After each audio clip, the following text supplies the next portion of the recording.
수업하겠습니다. 안녕하세요. 예, 반갑습니다. 예. 자, 공부하느라고 고생 많으시고 힘내가지고 또 힘차게 출발해 보도록 합시다. 자, 오늘 건축법 요약집 111페이지 보겠는데요. 대수선을 살펴보도록 하죠. 오늘 건축법 쪽에서 정리를 해 나가도록 하겠습니다.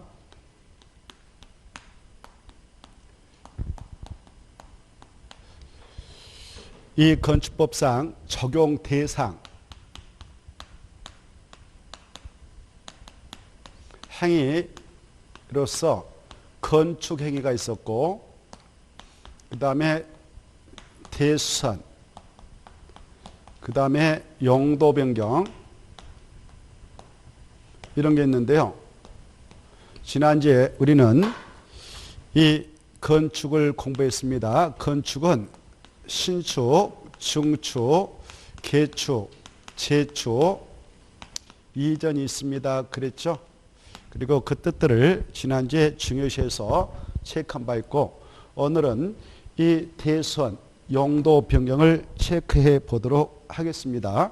그리고 리모델링 또 나오는데 그것도 좀 보죠.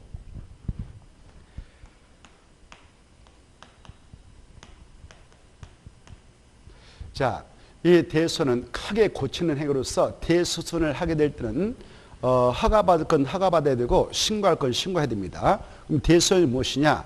이 대수선이라고 하는 것은 크게 이렇게 규정하고 있어요. 또 그 박스 보면은 1번부터 쭉 해서 8번까지 나와 있죠. 이걸 대수선 행위라 합니다. 대수선 행위라 하죠. 그래, 먼저 이 벽 중에서도 건물이 무너지지 않도록 힘을 받고 있는 벽을 내력벽이라고 하는데요. 이 내력벽을 없는 거 더 만들어서 넣는다, 이걸 증설합니다. 증설할 때도 바로 대수선되는 것이고요. 이때 내력벽 면적이 얼마가 됐든 불문하고 1제곱미터만 증설해도 대수선되고요. 있었던 내력벽을 빼낸다, 부신다, 이걸 해체를 합니다. 해체할 때도 대수선돼요. 그런데요, 그 내력벽을 바로 크게 고치는 수선한다, 수선. 그리고 변경을 한다. 이렇게 내력벽의 벽면적을 수선하고 변경할 때에는 최소한도 바로 그 면적 30제곱미터 이상을 건드려야 돼요. 그럴 때만 대수선이라 하죠. 그래서 벽면적, 내력벽입니다. 내력벽의 벽면적을 10제곱미터만 수선했다, 변경했다, 그러면 대수선 아니에요. 일반 수선이니까 법적으로 규제받지 않고 그냥 편하게 하는 것입니다. 20제곱미터 그것도 그냥 일반 수선이니까 바로 규제받지 않아요. 그런데 30제곱미터 이상 수선 또는 변경하면 그 자체가 대수선이 되어서 허가받을 건 허가받고 신고할 건 신고하도록 규제받습니다. 이걸 잘 이해해 두시기 바랍니다. 그러면 왜 10도 아니고 20도 아니고 30도냐? 왜 30부터 그렇게 규제를 하느냐? 이 건축법은 단순해요. 대수는 세자니까 그렇다, 이렇게. 대수는 세자니까 30제곱미터 이상부터 그렇다. 단순하니까 이렇게. 여러 가지 복잡하게 생각할 거 없습니다. 간단하게 외울 때는 그렇구나, 이렇게 하면서 체크하면 돼요. 그 다음에 자, 이 기둥, 그 다음에 보, 지붕틀, 이런 게 있지 않습니까? 이게 바로 주요 구조물을 구성하고 있는 건데, 여기에서 여러분은 이해할 거예요. 이 내력벽에 됐든 기가 됐든 보가 됐든 지가 됐든 앞에는 1이 숨어 있어요. 그러면 기둥 1개, 보 1개, 지붕틀 1개, 이 말이에요. 이성은 자유고요.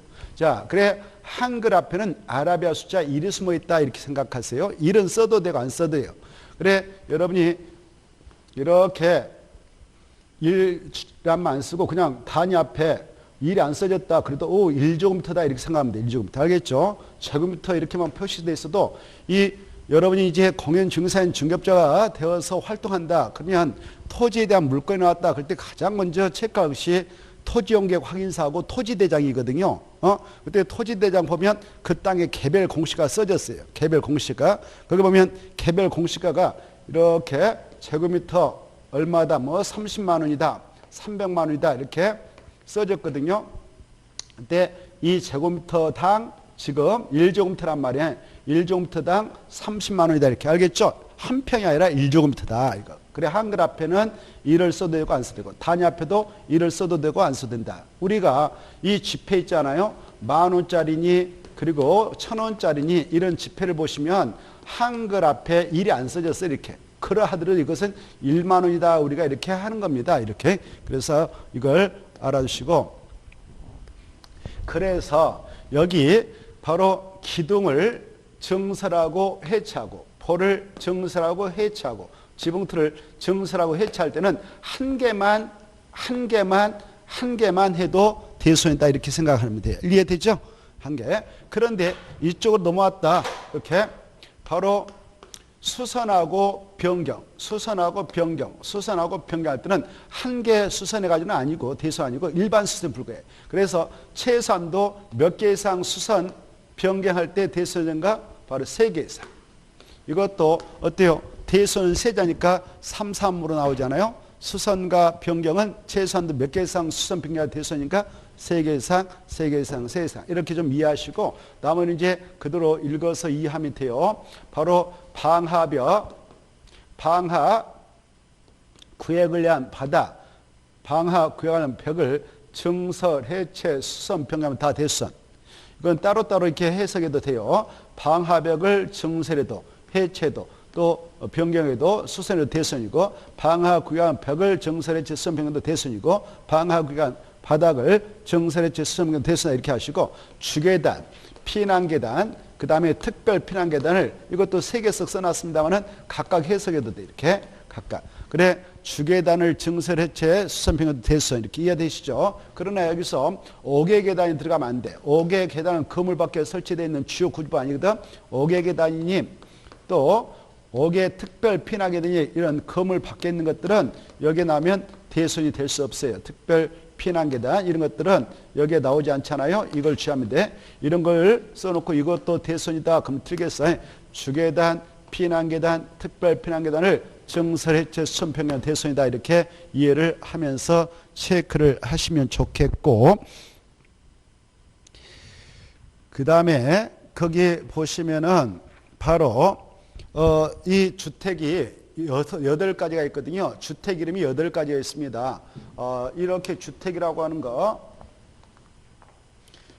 주택은 그 구조에 따라 일단 소유권이 구조적으로 하나만 있다. 그 건축물 내에 그러면 단독태라고 그 구분 소유권이 하나의 주택 건축물 2개 있다. 그러면 2개 이상 있다면 공동태라 하죠.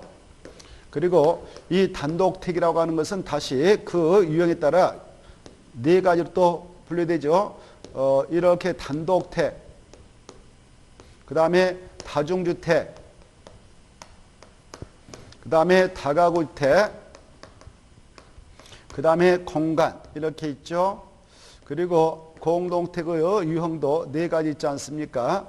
4가지를 꼭 알아두시기 바랍니다. 아파트, 그 다음에 연립주택, 그 다음에 다세대주택, 그 다음에 또 하나 뭐가 있을까요? 기숙사. 좋아요. 이렇게 있죠. 이렇게 8가지가 주택의 유형인데 이것은 바로 우리 건축법령에 근거한 주택의 유형입니다. 그래 이렇게 8가지가 있는데요. 이 8가지 중 이 대선에 나오는 주택은 이런 것들 다 멋지고 주차할 때 대선 아니고 다가구택, 다세대 주택만 대선을 인정해요. 알겠죠? 뭐가 뭔만요? 다가구택하고 다주택만 대선을 인정합니다. 자, 보시다시피 여기 주택이 이렇게 8가지가 있는데 5자로 된 주택은 2가지밖에 없어요. 다가구택하고 다주택 있지 않습니까? 5자입니다. 그래서 이 대선에서 주택이라고 하는 게 나왔을 때에 4자째가 나왔다. 이런 게 나왔다. 그러면서 어찌고저찌고 이것도 대선이다. 4자째 나왔다. 이거 어찌고저찌고 대선. 그러면 틀리는 거예요. 그래서 5자인 주택이 꼭 보여야 된다. 이게 키포인트예요. 알겠죠? 5자, 다가구 주택의 가구간, 다주택의 세대간, 경계벽을 증설, 해체, 수선, 변경하 대수한다. 이걸 정확하게 기억하면 좋겠습니다. 5자인 주택이 나와야 된다. 이걸 명심하셔야 돼. 이게 핵심이거든요. 안 쓰겠습니다. 자, 그 다음에 이 건축물을 자 이렇게 건축해 놓고 말입니다. 이렇게 건축물이 있다 합시다. 건축물이 있는데 겨울에 너무 추워. 에풍이 세가지고. 그래서 안에 있는 열이 빠져나지 않도록 여기다 마감재를 다시 뜨덕뜨덕 붙입니다. 공세해가지고. 열 손실 방지를 위해서 뜨덕뜨덕 마감재를 예벽에 바깥쪽에 하면 뚝 꺼질 거 아니에요. 그것이 차지하고 있는 그 공간이 이 공간.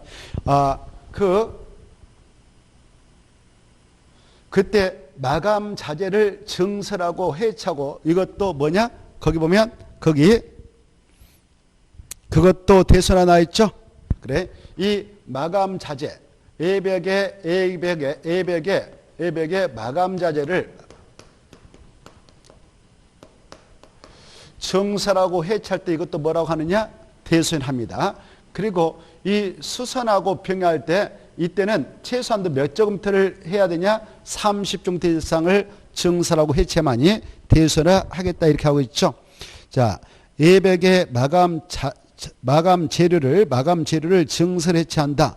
그리고 예벽의 벽면적을 30제곱미터 이상 수선 병행한다. 그때도 대수해낸다. 이거 좀 봐두시고 여기에서 이제 체크할 것은 이쪽 수선 병행할 때 숫자가 나올 때는 항상 몇 개가 보여야 한다? 3333이 보여야 돼. 333. 이 정도를 주의하시면 좋겠고, 그 다음에 여기에서 여러분 이렇게 이제 건축물이 있는데 아까 이런 대순할 때는 이게 대순하고 그랬죠. 이런 대순할 때는 건축물을 대상으로 대순할 때는 대순 허가를 미리 신청해서 허가받고 해야 되는 것이 일반적입니다. 근데 일정한 경우는 그냥 신고만 하고도 해라 이렇게 돼 있어요. 그때 어떨 때 신고만 해도 되냐? 이 건축물이 바로 연면적 200제곱미터 미만이고 이 건축물이 3층 미만이다. 3층 미만이다. 연면적 이 건축물 연면적 200제곱미터 미만이고 3층 미만이 건축물이 있는데 이 건축물을 대순한다. 그때는 대순 신고하면 되는 거예요. 요거를 해석해 볼까요? 보세요. 3층 이상이다. 이 건축물이 하나, 둘, 셋 이렇게 3층 이상이다. 근데 이걸 대손하려고 한다. 그때는 대손 허가 받아야 돼요. 또 연면적 200제곱미터 이상이다. 그런 건축물을 대손하려고 한다. 그때는 허가 받아야 돼요. 연면적 200제곱미터 미만이고 3층 미만인 건축물의 대손만 신고 대상이고요. 그리고 이 건축물의 주요 구조부의 해체가 없는 등 바로 이 수선이 대선할 때는 그냥 신고하면 돼요. 알겠죠? 자, 그런 게 나오니까 참고하시고. 자, 그 다음에 이제 가로 3번을 먼저 볼까? 여기 리모델링이 뭐냐? 그러면 이렇게 하나 써놓으세요. 리, 층, 대, 개 이렇게. 암기. 야, 리모델링이 뭐냐? 그러면 리증대개, 리증, 대, 개 이렇게 해서 외워야 돼요. 여기 보십시다. 여기에 있는 아까 건축이라고 하는 것은 신축도 있고 증축, 개축, 재축 이제 있는데 그 중에 증축, 그 다음에 개축, 그 다음에 조금 전에 했던 대선. 자, 이렇게 기존건축 있는데 기존건축물을 좀 증축한다. 또 이 대순한다. 개축한다. 이런 것만 리모델링이라고 그래. 알겠죠? 그래 기존 건축물의 노후화학재 기능 향상을 위해서 그 크게 고치는 대수선, 증축, 그 다음에 개축하는 행위를 리모델링을 한다. 시험에 나왔어요. 리모델링이란 건축물의 가치를 높이기 위한 신축과 증축 행위를 말한다. 이렇게 나왔어요. 맞아 틀려요? 신축 이런 거 아니에요. 이런 것은 바로 리모델링 행위에 들어가지 않습니다. 리모델링 행위는 몇 가지를 내포하고 있다고요? 2가지, 3가지. 대선 밑줄, 증축 밑줄, 개축 밑줄. 알겠죠? 그리고 이것은 건축법에 있는 용어의 뜻이에요. 거기다 각인을 시켜놔요. 건축법 이렇게 써놔요. 지금 우리는 무슨 법을 공부하고 있다고요? 건축법. 다음에 주택법에서는요. 바로 리모델링이 개축은 안 들어가요. 개축이. 주택법상에서 리모델링 용어가 또 나오는데 그거는 바로 증축하고 대수선만 리모델링이다라고 돼 있어요. 지금 우리는 무슨 법에 있는 용어를 공부하고 있냐? 건축법 이렇게 알았어요. 또 여기 봐봐요. 이제 금방 주택의 종류가 총 8가지가 있다라고 말씀드렸는데 이것은 무슨 법에 근거한 주택의 유형이냐? 건축법령. 근데 다음에 주택법으로 가면 주택은 단독주택, 공동토로 구분한다 해놓고 이 두 가지는 빼버려요. 공간하고 기수만 빼서 단독주택 3가지, 공동주택 3가지다라고 바로 범위를 더 압축합니다. 알겠죠? 그런 차이가 있으니까 미리 좀 새겨두시면 좋겠고, 그 다음에 가로 4번 볼까요? 용도 변경. 이 용도 변경이 올해 함정 나올 거예요. 왜? 이 파트가 너무 애울 것도 많고 그러니까 이거 내면 꼼짝없이 당한다 하니까 내죠. 출제원들이. 이런 걸 또 학생들은 하기 싫어하고 그러잖아요. 그래서 출제원들은 다 알고 있어요. 공부를 다 했기 때문에. 그래서 이거 내면 틀릴 확률이 높다 해서 내버립니다. 어차피 시험은 틀려라고 내니까요. 그러잖아요. 다 맞춰버리면 의미가 없죠. 열심히 하신 분들만 합격해야 되겠지 않습니까? 그래서 자, 이 용도 변경, 아까 이 건축물 용도라고 하는 것은요, 용도라는 것은 건축법령에 29가지가 규정되어 있어요. 29개가 규정되어 있습니다. 단독택, 공동택, 제1종 근린생활시설, 제2종 근린생활시설, 문화및 집회시설 쫙 해서 야영, 양식까지 쫙 있죠. 그런 게 용도로 규정되어 있는데 애당초 건물을 신축한다. 그때 여기 건축가가 신청서 낼 때게요. 건축 용도 다 적어서 내죠. 그래 여기다 뭐 이렇게 건축을 하는데 이 건축물을 다중주택으로 진다. 다가구로 진다. 단독택일진 다가구로 진다. 다 그러면 다가구로 진다라고 용도를 정해서 바로 허가 신청하겠죠. 그래 이렇게 용도를 정해서 건축가를 신청해서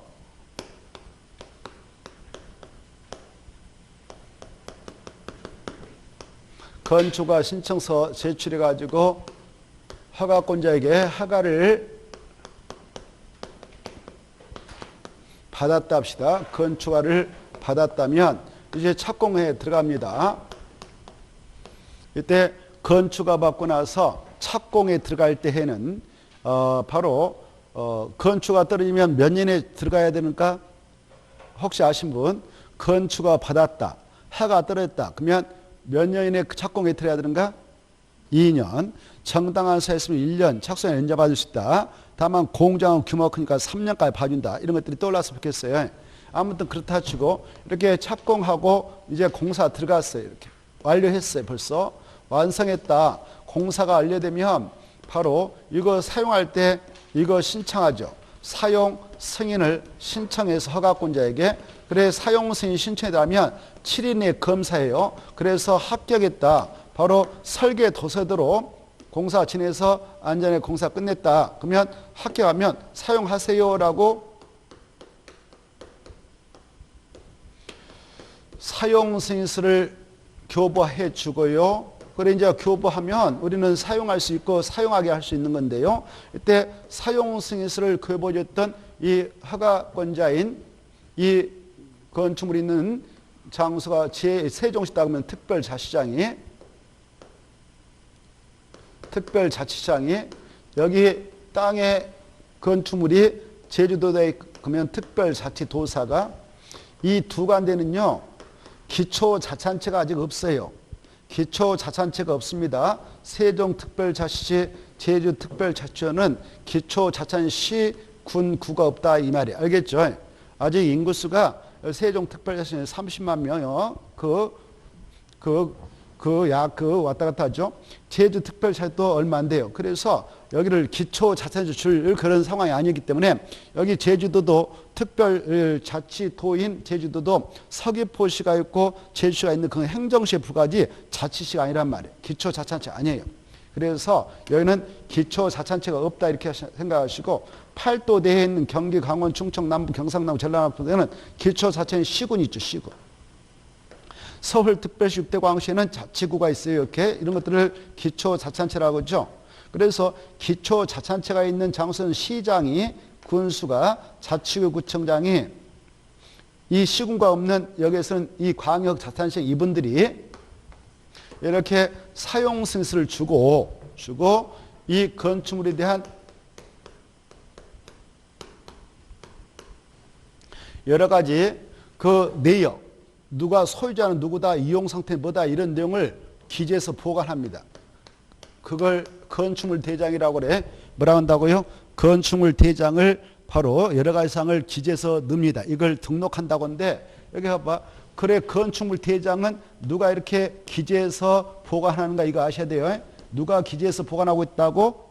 특별자치장, 특별자도사, 시장, 군수, 자치구청장 알겠죠? 이걸 다 머리에 넣어놔요. 그래 건축물 대장은 이네들이 가지고 있어. 그래서 이네들이 건축물 대장했다 이거 신규로 딱 등록한단 말이에요. 여기 봐봐. 여기 건축물 대장에 딱 기록해 들어가는 것을 뭐라고 하냐? 등록이라고 뭐라고 한다고? 등록. 여러분이 그 부동산 등기법상 등기사항 증명서, 그 등기사항 전부증명서 이런 거 공부했죠. 과거에는 등기부 그랬는데 이 등기사항 전부증명서 기록해 넣은 것을 등기라고 등기. 뭐라고 한다고? 등기. 여기 대장에다 기록한 것을 뭐라고 한다고? 등록. 그냥 참고로 들어주세요. 이렇게 이제 처음으로 기재했으니까 신규 등록이라고 그래. 뭐라고 한다고? 신규 등록. 소유자는 누구다, 이용 상태 뭐 지금 다가올 때다 이런 거 다 써요. 건폐율 얼마, 적용된 건축물다, 대지 면적 얼마다 다 쓰거든. 용적률 얼마다 이런 거 다 써.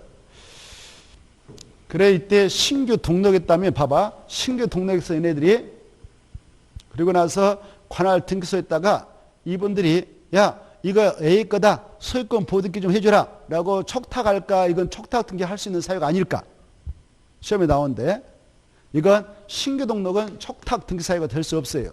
건축물 주인이 갑이다 그러면 갑이 알아서 소유권 보등기 신청하든 말든 해야 되는 거예요. 알겠죠? 이건 등기 촉탁세가 된다 안 된다? 안 된다. 꼭 알아주세요. 자 이렇게 이제 건축물 대장에 용도가 다가구 주택으로 딱 기재되어 있어요. 다가구는 일반적으로 뭐예요? 우리가 말하는 원룸 이런 거 있잖아요. 여러분이 원룸 가지고 있다, 뭐 엄마 아빠가 가지고 있다 그럴 수도 있잖아요. 그거 바로 우리 보면 뭐라고 한다고? 다가구 주택. 이렇게 이제 이용했어요. 이용했는데 이게 다가구 주택이 지금 옆에 한 이거 운영하다 보니까 한 15년이 돼버렸네. 15년 되니까 옆에 빈 땅에 또 새로운 다가구 주택이 등장해서 고리 세입자들이 다가버리고 우리 집은 하나도 안 와버리네. 세가 안 나가네요. 그럴 수 있죠. 그때는 이걸 용도를 변경할 수 있지 않겠습니까? 용도를 변경할 수 있겠죠. 다가주택을 이거 안 되겠다. 공사해가지고 바로 이 주택을 다른 걸로 변경할 수 있어요. 다른 걸로. 너 이걸 뭘로 할까? 그 수련시설로 한다든가 아니면 종교시설로 한다든가 뭐 알아서 할 수도 있겠습니다만은 이렇게 용도를 변경할 수 있습니다. 그때 이렇게 바꾸는 것을 용도 변경이라 해요. 알겠죠? 이때 용도 변경할 때 과연 신고를 하고 할까? 허가를 받을까? 아니면 허가도 신고도 없이 그냥 할까? 이럴 때 적용하기 위해서 우리 법에서는 건축물 용도가 29가지 있다고 그랬잖아요. 그 29가지 용도 중 위험성의 정도가 같은 것들을 쫙 추려가지고 무리를 쳤어요. 그 시설들에 무리를 쳤는데 이걸 시설군을 하죠. 그래서 29가지 용도를 다시 9개의 시설군으로 이렇게 분류해서 규정하게 됩니다. 9개의 시설군을 여러분은 순서도 알고 계셔야 돼요. 자산, 전문, 영교, 건축구 이걸 순서대로 딱 외워야 돼요. 그래 자동차 관련 시설군 있죠. 자동차 관련 시설군, 산업등 시설군. 그래 이때 전기통시설군, 문화집회시설군, 영업시설군 쭉 있죠. 이렇게 9가지 시설군인데 이 자동차 관련 시설군은 자동차 관련 시설이 있다라고 자자. 그 다음에 산업등 시설군은 산운창, 공이, 참여장이 있다. 이걸 여러분이 외워야 돼요.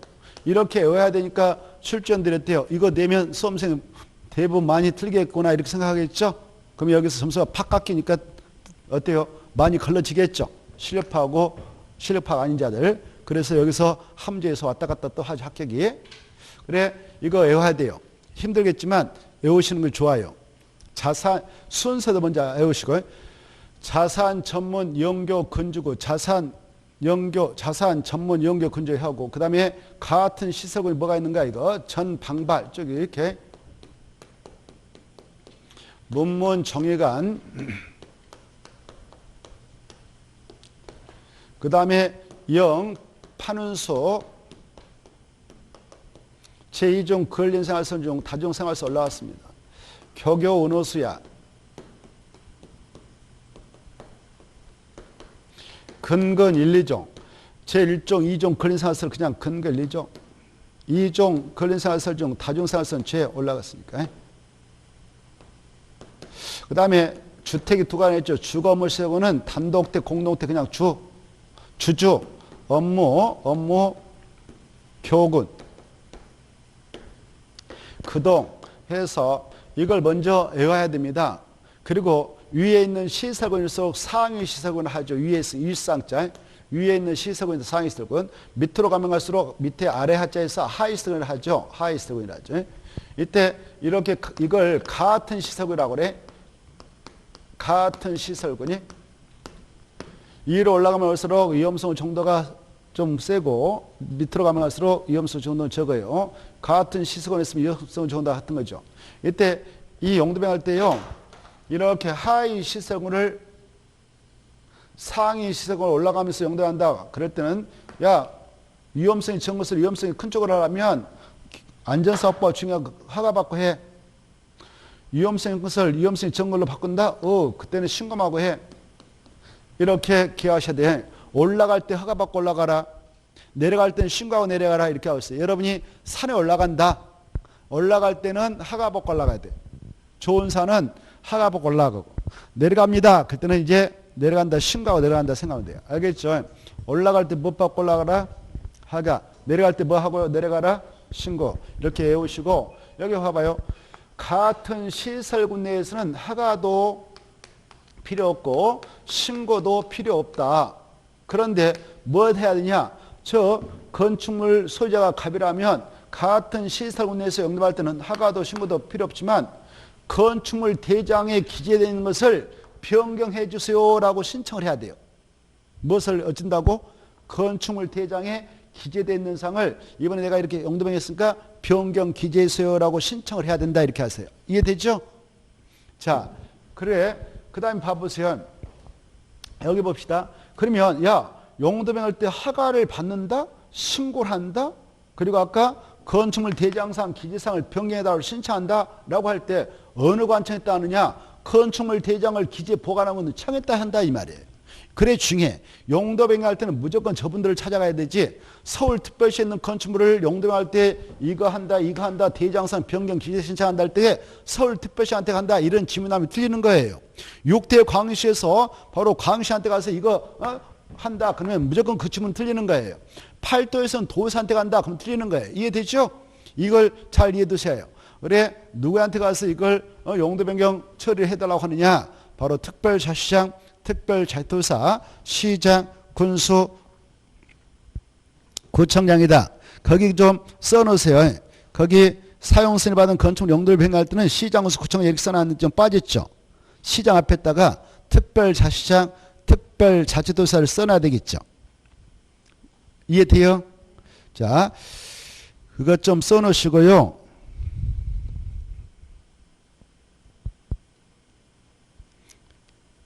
그 다음에 이거 잘 봐두셔야 됩니다. 그런데요, 이런 경우도 있어요. 여기 아까 29가지 용도가 있다고 그랬죠? 여기 보세요. 아까 안 지웠나? 지워버렸네. 아까 1호에 단독택이 4가지 있었잖아요. 단독택은 또 4가지 있습니다. 아까 했죠.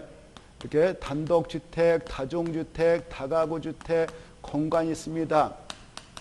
공동택도 4가지가 있습니다. 아파트, 연립, 다세대, 기숙사 이런 게 있었잖아요. 이때 이것 보러 1호, 2호, 그 다음에 제1종 근린생활 3호 이런 게 나오거든요.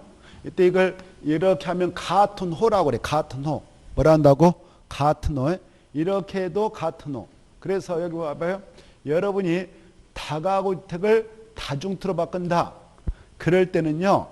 용도 변경할 때 허가도 신고도 필요 없고 건축물 대장상 기재상을 변경해달라고 신청도 할 필요 없어요. 그냥 바꿔서 쓰면 돼요. 알겠죠? 같은 호흡 범위에서는 건축물 대장상 기재상을 변경해달라고 신청할 필요도 없다. 이렇게 이해해 두시면 좋겠고 그 다음에 이제 여기 봐봐요. 용도 변경을 하게 될 때 허가를 허가 받았다. 그러면 허가 됐던 저 관청에서요. 지네들이 알아서 내가 이번에 이렇게 용도 변경 허가 내줬지. 그러면 지네들이 자체로 건축물 대장상 기재상을 자체로 변경 기재하게 돼 있어요. 변경 기재. 그래서 건축주가 갑인데 갑이 가서 또 관청했다. 건축물 대장상 기재상을 변경 기재했어요라고 신청할 필요 없다는 거야. 따로.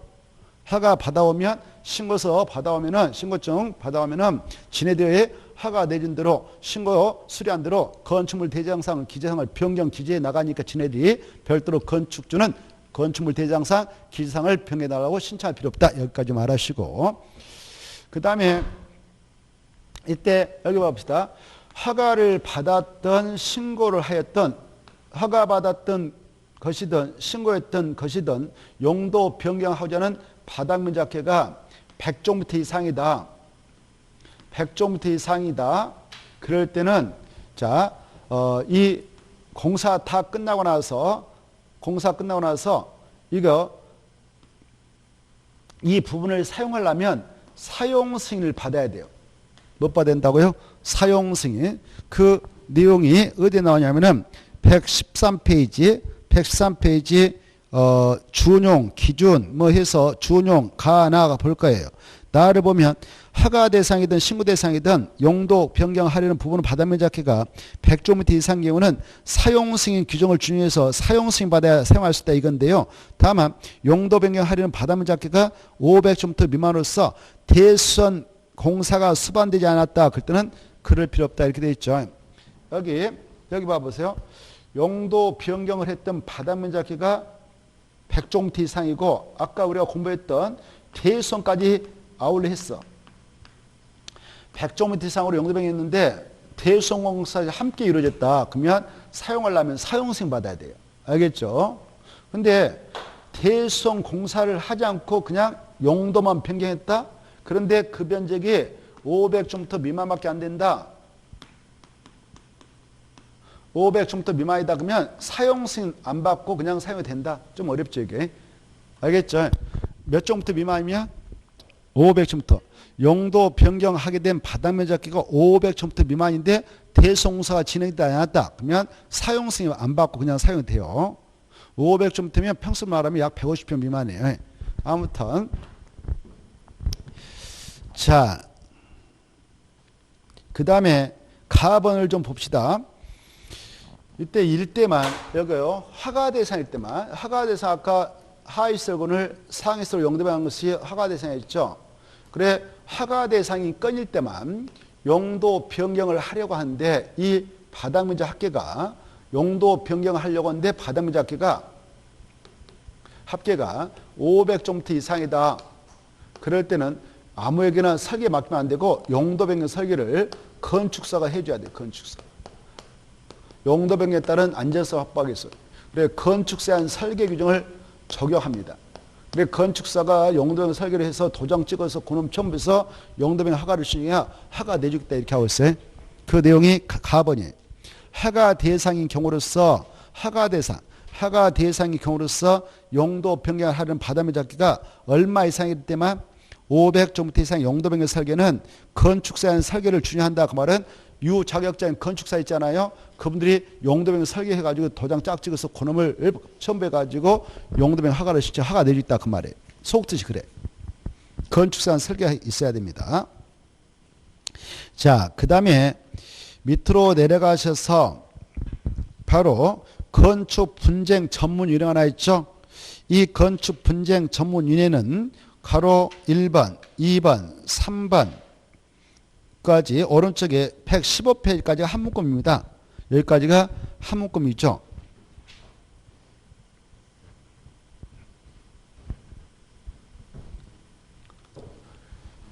자, 아까 이 건축물을 건축가 받아서 갑이라는 사람이 건축을 한다 가정합시다. 그때 이 대지에다 건축을 하게 될 때 때로는 이게 한 30층 건물이라고 가정합시다. 30짜리 건물을 지겠다라고 갑이 허가받아 건물 짓는 건축주가 되었고, 이때 건축주가 이거 건축할 때 막 하는 거 아니죠? 유자격자인 건축사에 가서 설계도서 받아왔을 거란 말이에요. 설계도서 만들어준 친구를 설계자라고, 설계자. 건축사 같은 친구를. 설계자가 설계도서 갑이 의뢰해서 돈 받고 뭐 해줬겠죠. 그럼 갑이 그걸 받아왔어. 받아와가지고 그걸 첨부해서 건축 허가권자에게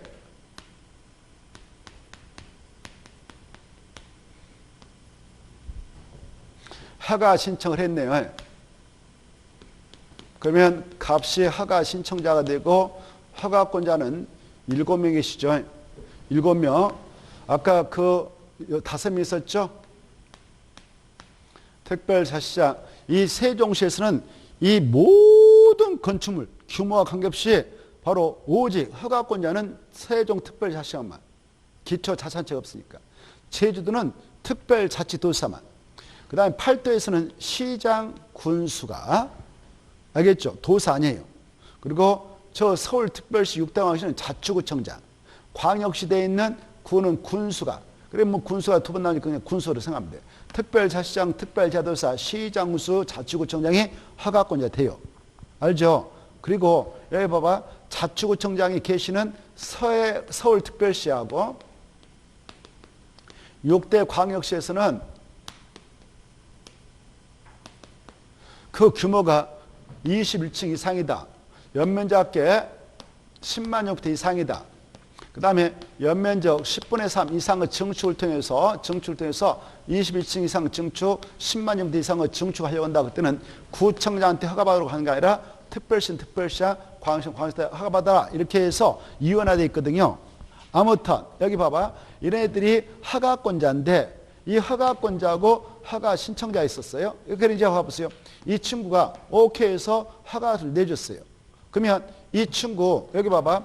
갑이라는 사람은 건축주로서 지가 공사하겠어? 업자한테 돈 주고 맡기겠어? 돈 주고 맡겨요.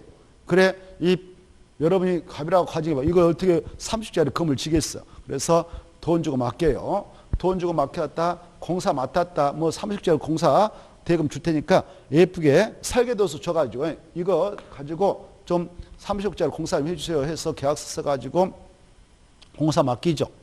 업자들한테. 그러면 그 업자가 이제 공사를 해줘요. 그 자를 공사 시공자라 하죠.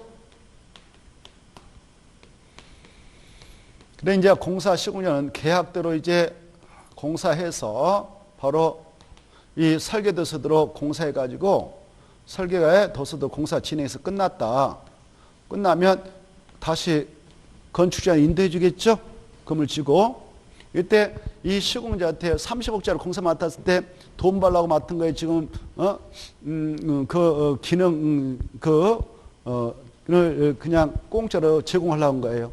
돈 벌라고 한 거 아니에요? 3억짜리 공사 받았으면 그 중에 자기의 이익을 많이 남겨야 할 거 아니에요? 그 공사비까지 자기가 남는 이익까지 다 챙겨야 되니까, 두 가지를. 그래서 이 친구는 대대면 공사비는 최소화시킬 것이고 자기 이익을 많이 남겨먹으려고 할 거예요.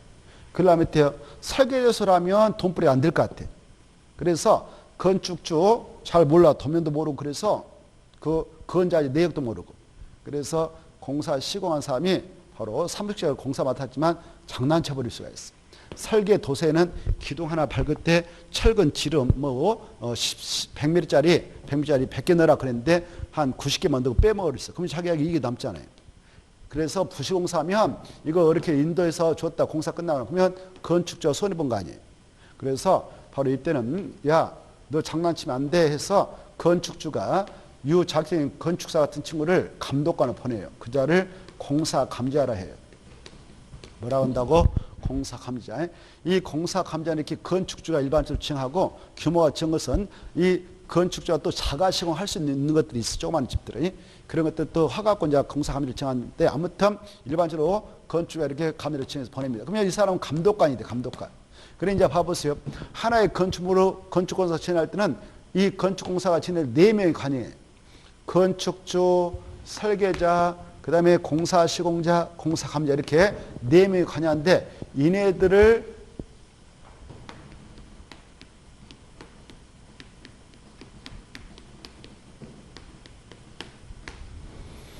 건축 관계자를 한다 이렇게 하셔요. 뭐라 한다고? 건축 관계자. 일을 하셔야 돼. 여기 봐봐. 다시 건축 관계자는 몇 명을 말한다고? 4명. 누구누구? 설계자, 건축주, 공사 시공자, 공사 감자다.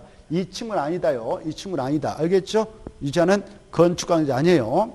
자, 이때 건축 관계자 봐보세요. 여기 잘 들어봐요. 흐름을. 여기 봐봐요. 자, 이때 공사를 진행하고 있는데 이 시공자 지금은 30억짜리 공사를 맡아가지고 하고 있잖아요. 이때 공사할 때 무슨 도면들을 해야 돼? 설계 도서들을. 설계 도서들로 성실 시공해서 건물 다 건축공사 완성 건물주한테 넘겨줘야 되겠죠. 인도해줘야 되겠죠. 계약대로. 근데 장난치고 있어 이 친구가. 공사 감독관이 보니까 장난 엄청 쳐버리네. 그래서 이때 위반된 사실이 발견됐어요. 여기 보십시다. 위반된 사실을 발견한 감지자는 어떤 조치를 취하냐. 가장 먼저 건축주한테 일단 알립니다. 보고해요. 알겠죠? 알려요. 위반된 사실을 먼저 알려. 1단계. 그리고 나서 이 시공자 야 똑바로 해라. 너 잘못했어. 빨리 시정해. 시정해. 빨리 시정해. 라고 요구해. 2단계. 그래도 말하면 공사 중단이라고 서면으로 통제. 야 공사 중단해. 이렇게. 그래 가장 먼저 위반된 사실 누구한테 알린다고요? 건축주. 그 다음에 누구한테 요구한다고요? 시공자. 이 친구한테 끝까지 요구해. 야 재시공 이렇게. 그래도 말 안 되면 야 너 중단해 공사라고 공사 중단할 것을 서면 통제해줘요.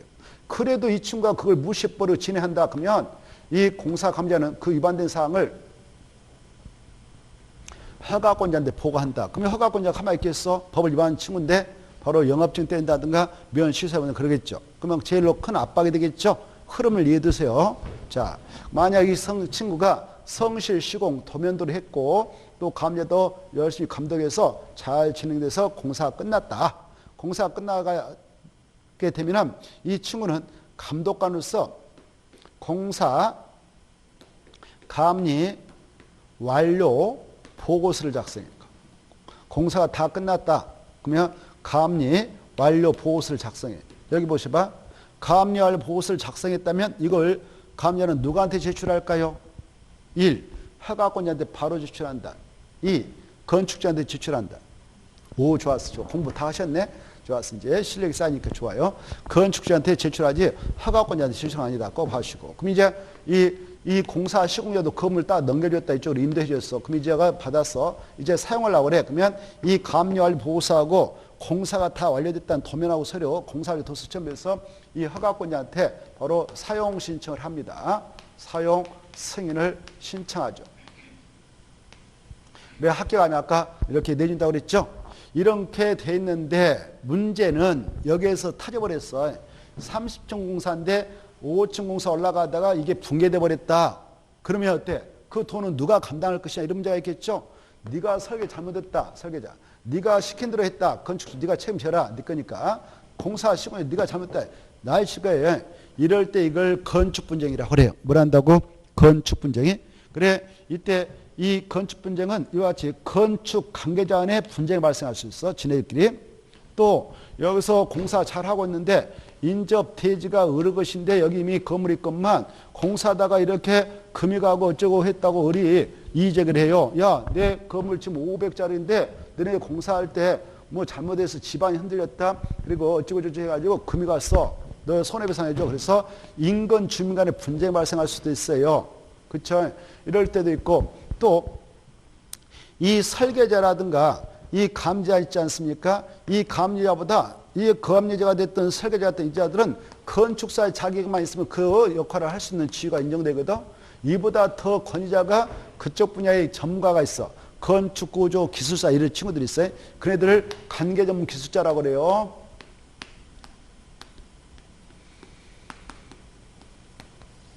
그래 이 설계자가 잘 모르겠다 하면 이분한테 협력을 받아서 일 처리해요. 또 이자도 잘 감독하면서 잘 모르겠다 감독. 그러면 자기도 이 전문가들한테 가서 도움을 받아서 일 처리합니다. 이렇게 협력하는 자를 관계전문 기술자라는데 이때 이쪽에서 이렇게 친구가 이렇게 할 수도 있고 이쪽에 또 해서 서로 이렇게 자문을 구해서 일 처리하거든. 설계자, 감자. 그때 이 친구가 시킨 대로 해서 설계했다. 이 친구가 시킨 대로 감독했다 해가지고 또 전가를 이렇게 할 수 있어. 그래서 이렇게 건축 관계자와 관계 전문 기술 간의 분쟁이 발생할 수 있고, 야 나는 나대로 잘했어, 네가 잘못했다, 네가 해서 건축 관계 전문 기술자 간의 분쟁이 발생할 수 있어. 이런 것들을 건축 분쟁이라 합니다. 그래, 건축 분쟁은 크게 건축 관계자 간의 분쟁, 인근 주민 간의 분쟁, 관계 전문 기술자 간의 분쟁, 관계 전문 기술자하고 또 건축 관계자의 분쟁, 또 이 층과 인근 주민과 관계 전문 기술자 분쟁. 그런데 이 건축 허가권자와 건축 신청자의 분쟁은 건축 분쟁을 보지 않아요. 알겠죠? 이게 중요해. 이게 중요해. 이것은 바로 행정소송으로 제기해서 싸울 일이고 건축 분쟁으로 보지 않는다. 이거 아세요? 다시 한번 누가 분쟁을 일으키면 그건 건축 분쟁이 아니다고. 건축 허가권자하고 건축 허가 신청자 간에 뭐 분쟁 발생했다 서로, 그것은 건축 분쟁으로 인정하지 않는다. 알겠죠? 자, 그게 건축 분쟁으로 보는 것이 크게 6가지가 있다. 몇 가지가 있다고? 6가지. 6가지를 잘 이해해 두셔야 돼. 그 6가지죠. 4번째, 5번째, 6번째 다 포인트 잡아. 건축 관계자 줄, 인근 주민 줄, 관계 전문 기술자 줄. 3가지 용어를 머리다 넣어버려요. 3가지. 그러면 끝나거든. 바로 그렇죠. 이 3가지 용어가 나와가지고 붙어야 돼. 그럴 때만 건축 분쟁을 보는 거예요. 첫 번째, 두 번째, 세 번째는 그네들이 얽히고 섞였다 이렇게 생각하면 돼요. 이해되죠? 자, 그걸 머리다 넣는 것이 가장 중요한 일이에요. 그와 같은 건축 분쟁이 발생하면 건축 분쟁이 발생하게 될 이유는 무엇 때문에 발생하겠어? 이거 여기 봐봐. 1. 그냥 감정이 상해서 발생할 것이다. 2. 돈 문제가 결부돼서 발생했다. 뭐예요? 돈이 돈. 이 돈을 누가 낼 것이냐 이겁니다. 알겠죠? 이렇게 공사하다 인근은 건물에 금을 가게 했다. 아까 5층까지 집을 짓다가 이게 5층까지 들어갔던 돈이 10억인데 10억을 누가 낼 것이냐 이런 문제겠죠. 이런 돈 문제란 말이에요. 돈 문제. 이런 것 돈 문제는 가장 좋은 것이 당사자 합의를 하는 가장 좋은 거예요. 내가 잘못했으면 내가 얼마 줄 테니까 그렇게 하고 합의서 써버리자. 그러면 끝나는 거 아닙니까? 그렇죠? 근데 당사자 간에 합의하면 좋은데 합의가 이루어지지 않으니까 문제가 되는 거예요. 그때 합의가 이루어지지 않으면 어떻게 해야 되겠어? 건축 분쟁 발생할 때 제3자 힘을 빌려서 최종 결정을 봐야 되겠죠. 그때 결정을 볼 때는요, 손해배상 청구를 해서 법원에다가 소송을 제기할 수 있어. 법원에다가 소송을 제기해서 손해배상 청구 소송을 제기해서 법원에서 결정해주면 판결 나면 그대로 따르면 되겠죠. 근데요, 이 법원이라는 조직은 1심도 있고 지방법원, 2심 고등법원도 있고 3심 대법원도 있죠. 여기서 불법은 2심으로 가고 2심에서 불법은 3심까지 해야 돼요. 날 새버립니다. 이런 민사소송 제기하면 언제 끝날지 몰라요. 또 연기 막 엄청난 시간이 걸려요. 비용도 엄청 들어가고 정신 나가버려요. 건축공사 하다가 이렇게 소송에 휘말려보면 날 샌단 말이에요. 그래서 이걸 하는 것은 자유예요. 건축 분쟁을 좀 일으키고 있는 자들이 이렇게 하는 건 자유지만, 야 이러고 하면은 소송비도 많이 들어가고 시간도 언제 끝날지 모르니까 너네들이 원한다면 이 조직을 이용해라. 건축 분쟁 전문위원회를 그 국토교통부에 설치해서 운영할 테니까 오히려 오고 싶으면 와라. 그리고 여기서 그 내용을 정해주면 다른 것은 너네 자유다. 이렇게 하고 있어요. 알겠죠? 여기다 하면은 돈도 안 들어가. 거의 비용도 안 들어가고 기간도 단축돼요. 금방 끝나버려요. 그래, 이걸 이용하는 것은 자유입니다. 그걸 건축 분쟁 전문위원회를 하죠. 자, 여기서 시험 공부를 알을 거야. 건축 분쟁 전문위원회는 지금 법적으로 어디에 설치해서 운영하고 있냐? 국토교통부에만. 국토교통부 여기 있죠? 그래, 국토교통부에만 있다. 알았어요. 알겠죠? 두 번째. 그러면 이 위원회에서 이것저것 다 분쟁을 처리하는 게 아니다. 아까 6가지가 그 주된 대상이다. 이거 아니면 오지 말라 이렇게 하고 있어요. 알겠죠? 6가지를 꼭 기억하셔야 돼요. 이 건은 가서 분쟁 조정을 받을 수 있어 없어? 없어. 이게 중요해. 알겠죠?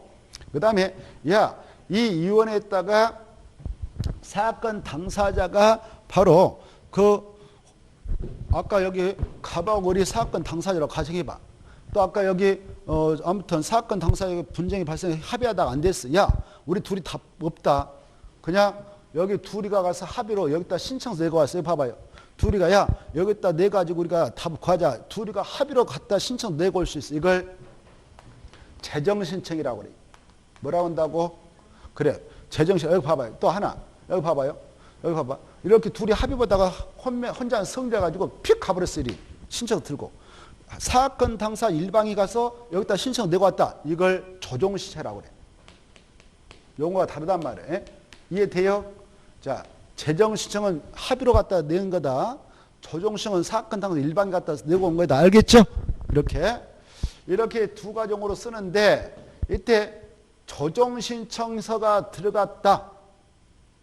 그러면 여기 봐봐요. 이 안에 조그마한 조정위원회가 또 구성돼. 재정신청서가 들어갔다 그러면 재정위원회가 구성돼.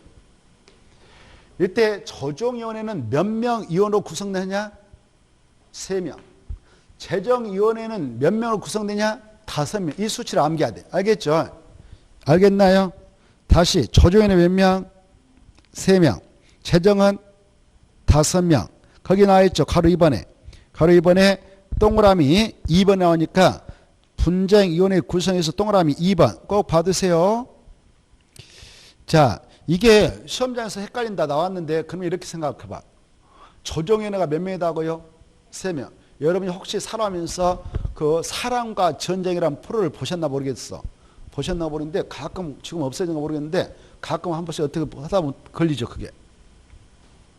그러면 바로 이 조직이 조정위원회 그 부부간의 갈등이 발생했다 그러면 최종적으로 그 조정위원회 조정받습니다. 조정위원회 위원들 보면 몇 명이든가요? 그때 사랑과 전쟁. 가운데 할아버지 계시고 옆에 아저씨 계시고 옆에 아줌마 3분이 딱 앉아 있었어. 그리고 부부 2명 와서 참석해가지고 이렇게 조정한 거 봤을 거예요. 그걸 조정위라고. 그래서 조정위는 3명으로 구성돼. 이해됐죠? 그 조정 절차를 걸칠 때게요. 부부만 둘이 앉혀놓고 하던가요? 동네 사람 다 구경으로 왔던가요? 2명만 앉혀놓게 그걸 비공개로 하는 것을 원칙으로 한다 그래. 알겠죠? 자, 그런데 재정신청은 5명으로 구성한다 이렇게 하세요. 알겠죠? 이때 이 건을 이제 처리할 때는 조정위원회 3명의 전원 출석하고 가반수가 찬성해야 최종 결정돼. 가반수 봐야 2명이 찬성 끝이죠. 여기 5명이 다 출석하고 5명 중 3명이 찬성하면 끝이에요. 결정나. 그쪽에 이긴 거예요. 이해되죠? 자, 그렇게 해서 최종 결정합니다. 그러면 여기 봐봐. 조정위원회에서 조정신청서 접수해서 그러면 그날부터 며칠 내에 끝내야 되냐? 여기 며칠 내에 절차를 끝내라고 나와있어. 60일. 재정위원회에서는 며칠 내에 끝내야 돼? 60일에 꽃배기가 뭐예요? 120일이죠. 그래서 봐봐. 이제 기억할 때 이렇게 해요.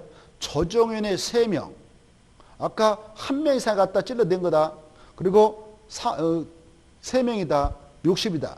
재정위원회 합의로 갖다 넣은 거다. 신청서. 그리고 5명이다. 120이다. 재정이 항상 수가 크다. 이렇게 정리하면 돼. 어디가 더 크다고? 재정. 이렇게 정리하면 되겠죠? 가로 3번, 1번 꼭 알아주시고 그 다음에 동그라미 2번의 기억 꼭 알아주세요. 조정신청은 해당 사건 당사자 1명 이상 갖다 신청 내고 재정신청은 해당 사건 당사자간 합의로 갖다 내는 것이다. 그 다음에 오른쪽으로 밑으로 내려가셔서 조정위원회는 사건 당사자에게 그 조정안을 기간 내 아까 60일 그 기간 내 작성해서 제시하고요. 사건 당사자는 며칠 내에 수락을 알려주냐? 15일. 어르신 넘으셔서 3번 만약 조정위원회가 사건 당사자에게 제시했던 그 조정안을 사건 당사자가 받아들였다. 이걸 수락이라 하거든. 수락해가지고 도장 딱 찔렀다. 이걸 기명날이라고 그래. 뭐라 한다고? 기명날이.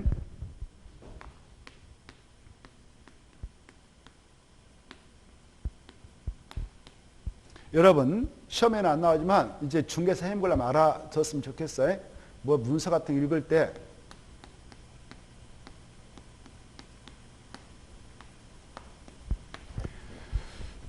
서명날인과 기명날이라는 게 있죠. 서명날인하고 기명날은 다른 거예요. 이 명자는 이름명. 알겠죠?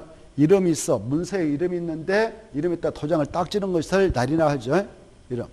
이때 이 기명날이라는 것은 자기가 자필로 이름을 쓸까? 이미 문서에 이름이 써져 있을까? 기록이 돼 있을까? 오, 그래. 이름이 이미 기록돼 있다 그 말이에요. 바로 인쇄 딱 뽑았어. 그러면 이름은 기록돼 있죠? 그렇죠? 거기다 도장만 치는 것을 기명날인. 서명은 쓸서예요. 이름을 쓸서. 뭐라 한다고? 자필로 쓰는 거예요. 이해되죠? 자, 서명날은 뭐다고? 자필로 써가지고 이름 쓰고 도장 치는 거다. 이렇게 그 정도는 중개사 해물을 알아두셔라 그 말이에요. 상식으로. 알겠죠? 자, 그래 여기 보면 기명 날인을 한다 이렇게 돼 있죠? 이제 4번 중요패. 당사자가 만약 조정안을 수라하고 조정서에 기명 날인했다. 그러면 당사자 내 조정서와 거기다 당사자 내 조정서와 동일한 내용은 합의가 성립되고 환유된다 이거. 이미 합의가 성립되고 환유됩니다. 근데 시험이 나왔어. 기명 날인하면 재판상 화해가 성립된 본다 이렇게 나왔어. 재판 단위는 무슨 재판상 화해가 성립돼? 그냥 조정서와 동일한 내용은 합의가 성립된 본다 이게 중요하단 말이에요. 끝으로가 중요. 알겠죠? 그 다음에 재정을 보겠어. 재정인회가 재정을 해가지고 문서를 당사자한테 송달했다면 여기에서 아까요. 재정인에서 재정 전본 딱 만들어가지고 보냈어. 그러면 그 사건 당사자들은 60일 내에 판단을 내려야 돼. 60일. 며칠이요? 60일. 60일 내에 이걸 거부하고 싶다. 들어봐요. 이걸 거부하고 싶다. 그러면 소송을 아직 제기 안 했다면 소송을 제기하면 이걸 거부하는 거 봐. 소송을 이미 제기해놨는데 이걸 받아주고 싶다. 그러면 소송을 철회하면 이걸 받아 간주하는 거예요. 며칠 내에 판단해라고요? 60일. 자, 그래 그거 보시고 만약 그걸 받아들이고 간주가 된다면 마지막에 재정 내용과 동일한 합의가 성립되고 환유된다. 디귿. 이 사건 당사자들이요. 지금 여기다 제출했어. 조정해달라. 근데 이 재정인의 위원이 됐든 조정의 위원 됐든 여기 보면 주로 위원들이 누구냐면은 변호사라든가 뭐 건축사라든가 이런 데 이분들이 주로 여기 활동하고 있거든. 위원으로 위촉받아가지고 또 건축가 그쪽 국장님이라든가 이분들이 위원으로 들어가 있는데 이분들이 그 내용을 싹 다 알 수는 없어요. 전문가가 아니니까.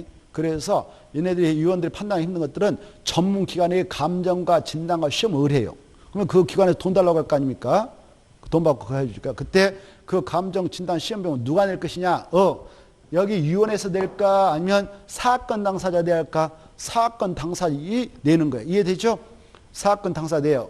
이때 봐봐. 이때 여기 봐보세요. 갑하고 을이 붙었다. 갑하고 을이 붙었다. 그럼 얘네들 사건 당사자 될 건데 얘네들이 내야 된단 말이에요. 그 비용은. 근데 야 너네들 절반씩 딱 내라. 법에 규정하고 있다면 이때 을이 잘못 없다면 을이 더럽게 기분 나쁠 거 아니에요. 그렇죠?